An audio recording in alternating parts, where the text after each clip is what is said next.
အားလုံးပဲမင်္ဂလာပါ ASM Basic Electronic Project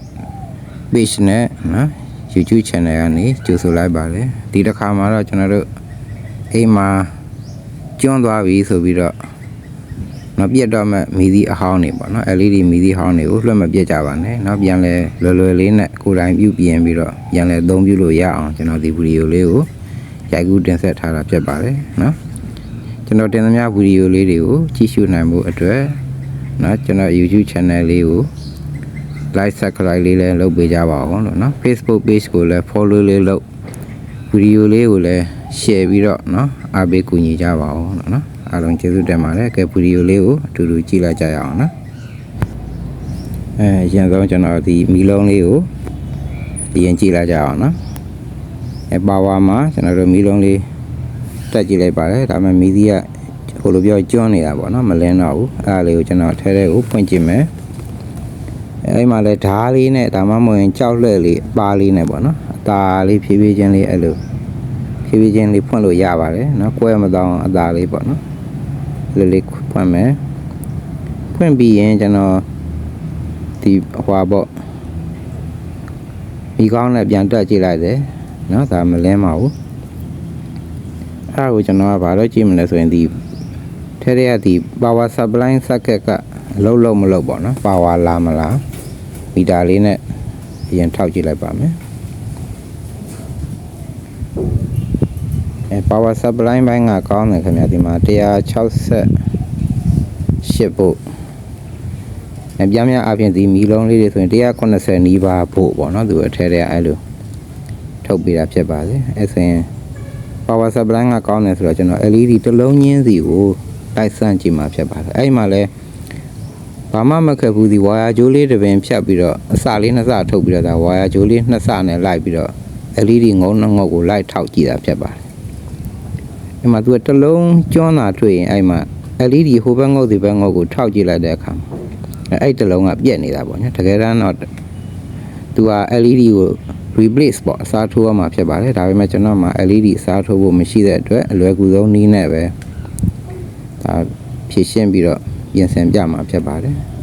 အရင်ဆုံးကျွန်တော်တို့အဲ့ဒီပြည့်စည်နေတဲ့ LED လေးကိုဒါ correction လေးနဲ့sorry ဟိုပေါ့မာကာပေါ့နော်မာကာလေးနဲ့မှတ်ထားလိုက်တာပေါ့နော်မမှားအောင်လို့အဲဒီမှာမှတ်လိုက်တဲ့ကမှသူအဆူဓာတ်ကြောင့်မို့တောက်လျှောက်လင်းတာဖြစ်ပါတယ်အမှားတော့အဲ့ဒါလေးကိုခဲလေးတို့မှပို့ပြီးတော့ခိုင်းမှာဖြစ်ပါတယ်နောက်ထပ်ဒီမှာလည်းတစ်လုံးမှာဒါတော့4000ပုံစံ LED မီဒီပါပဲဒါလည်းနော်သူ့ကိုလည်းဒီမှာကျွန်းနေတဲ့မီဒီပေါ့လေကျွန်တော်အဟောင်းအဲ့ရလေးကိုဖွင့်ကြည့်မယ်ခုနကလိုပဲဒါလေးဓားလေးနဲ့အနေချင်းလေးအဲ့လိုလှီးပြီးတော့ကလန့်ဖြည်းဖြည်းချင်းလေးအဲ့လိုဖွင့်မှာကွဲမသွားအောင်နော်ဖွင့်ကြည့်ပြီးရင်သူကတော့4000ပုံစံ LED အရေအတွက်ပိုများတယ်ခင်ဗျာဒီမီဒီလေးရတော့အဲဒီမှာ power ကောင်းနဲ့တက်ကြည့်တယ်မလင်းပါဘူးသူ့ကိုလည်း power supply လာမလာပေါ့နော်ထဲထဲက power supply လာမလာကိုကျွန်တော်မီတာလေးနဲ့ထောက်ကြည့်ပါမယ်ဒီမှာသတိထားစရာကဒီမှာ DC ဘိုးနဲ့တိုင်းရမှာဖြစ်ပါတယ်သူကဘိုးကရာချီထွက်တဲ့အတွက်ကျွန်တော်တို့ range ကိုထားတဲ့အခါမှာနော်950ဘိုး range ထားတာပို့ပြီးတော့ကောင်းပါတယ်နော် DC ဘိုးတိုင်းကြည့်တာပါဒီမှာ300နဲ့300နီးပါးပေါ့နော်302ဘို့ခုနမီဒီလေးဆိုရင်180နီးပါး190နီးပါးပို့ဒီကောင်ကပိုအားပိုများတယ် LED ရေတက်ကလည်းပိုများတယ် power supply ကဘိုးထွက်တယ်ဆိုတော့ကျွန်တော် LED ကိုတစ်လုံးချင်းလေးလိုက်ထောက်ကြည့်မယ်နော်ဒါလည်းခုနကလိုပဲဝါယာလေးနှစ်စနဲ့ဟိုဘက် LED ရဲ့ဟိုဘက်ငုတ်ဒီဘက်ငုတ်လေးတွေကိုလိုက်ပြီးတော့ထောက်ကြည့်တာဖြစ်ပါတယ်နော်မကောင်းတဲ့အလုံးကိုလိုက်ရှာနေတာဖြစ်ပါတယ်ကိုယ်တိုင်လုပ်ကြည့်လို့ရပါတယ်နော်ဘာမှမခဲရင်မဟုတ်ဘူးနော်ဒါဝါကြိုးလေးတစ်ပင်ရှိရင်ရပြီနော်ဟိုဘက်ဒီဘက် LED ရဲ့ကိုယ်ဘက်ငုတ်ဒီဘက်ငုတ်လေးကိုဒါလိုက်ပြီးတော့ထောက်ကြည့်တာဖြစ်ပါတယ်နော်အဲကြောင့်မီဒီတွေကိုကျွန်းပြီဆိုပြီးတော့လွတ်မပြတ်ပါနဲ့နော်ကုန်ကြသေးလည်းသက်တော့ကိုယ်တိုင်တွေ့ပြီဒီမှာ LED ဒါဒီလုံးလေးကမကောင်းဘူးအဲ့ဒီလုံးလေးကိုခုနကလိုပဲနော်မာကာလေးနဲ့မှတ်ထားမယ်နော် LED ကအလုံးများတဲ့အတွက်ကျွန်တော်တို့မှားပြီးတော့လုံးမိမှာဆိုလို့မှတ်တာဖြစ်ပါတယ်နော်မှတ်ထားလိုက်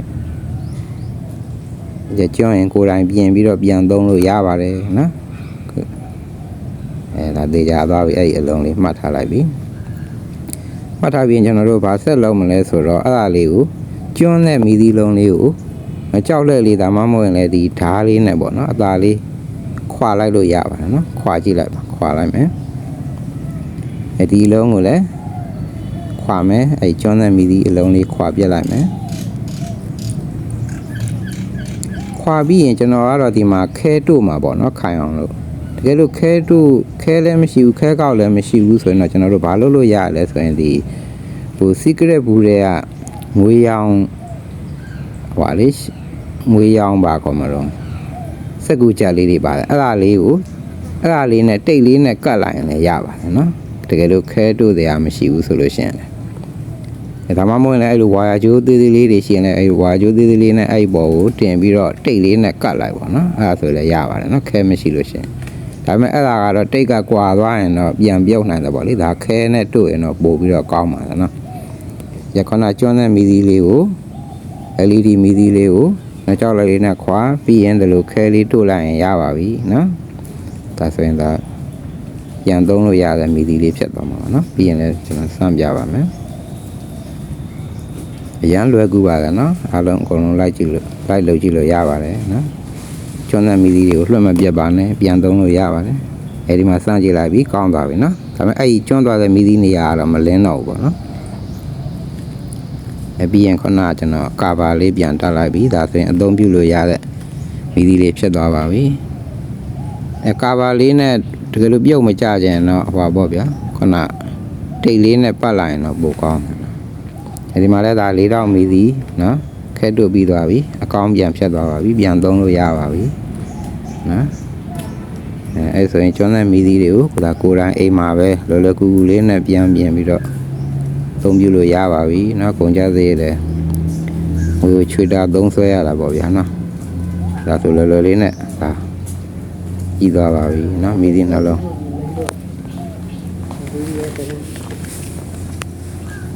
ရပြီဒါပြန်စမ်းကြည့်ပါပြန်စမ်းကြည့်မှဖြစ်ပါတယ်အဲဒါအကောင်းတိုင်းဖြစ်သွားပါပြီเนาะကိုလိုရနေရကိုဒါပြန်သုံးလို့ရပါเนาะ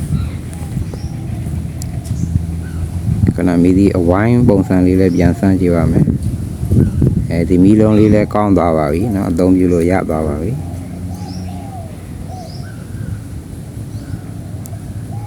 ကဲဒါဆိုရင်ဒါအောင်မြင်နဲ့မီးလုံးနှလုံးเนาะပြန်သုံးလို့ရသွားပါပြီကဲဒီဗီဒီယိုလေးကိုကြည့်ရှုအားပေးခဲ့တဲ့အတွက်အားလုံးကိုအထူးကျေးဇူးတင်ပါတယ်เนาะခဏရှေ့မှာပြောခဲ့သလိုပဲကျွန်တော်ကိုဒီ channel လေးကို subscribe လုပ်ပေးပါဦးနောက် Facebook page လေးကိုလည်း follow လေးလုပ်ပြီးတော့ဗီဒီယိုလေးတွေကိုလည်းအားလုံး share ပေးကြပါဦးเนาะအားလုံးကိုကျေးဇူးတင်ပါတယ်